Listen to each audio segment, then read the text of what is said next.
Hello guys, কালকে আপনাদের বললাম যে আমার খুব শরীর খারাপ হয়েছে, তাই আজকে আমি আর পুজো করতে পারিনি। গায়ে জ্বর আছে। আজকে দেখুন আমার গাছে কি সুন্দর জবা ফুল ফুটেছে। এই দেখুন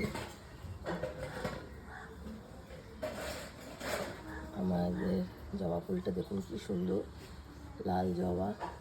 আজকে আমি পুজো করতে পারবো না বলে এই আমার ভাইয়ের ছেলে পুজো করবে। ও মানে সব কাজ জানে, যেমন পুজো করতে জানে, আপনার সাথে থাকলে টুকিটাকি যে কোনো কাজ বলবেন ও করে দেবে।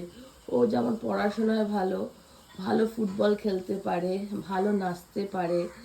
আর জানেন ওকে কোথাও নিয়ে যাবে না, আপনাকে বলে এই বসো আমি করে দিচ্ছি, সব কিছু তো আগে আগিয়ে বেরোয় জানেন তো। আমাকে বলছে পিসি তুমি চুপ করে বসো, আজকে আমি সব কাজ করে দেবো। আমি বললাম না। আর জানেন ও কি ভালো চা বানাতে পারে, এইটুকু বাচ্চা ছেলে চা বানাতে পারে। হ্যাঁ, আর ও বলেছে পিসি তুমি বসো আমি পুজো করে দেবো সুন্দর করে। আমি পুজোটা যখন ও করবে আপনাদের আমি দেখাবো যে ও কি সুন্দর পুজো করে। বাবু হাই বলো বাবু। হাই। ওর নাম হচ্ছে নন, আয়ান। আয়ান, আর এমনি নন বলে ডাকি। আবার আমি আসছি ভিডিওতে।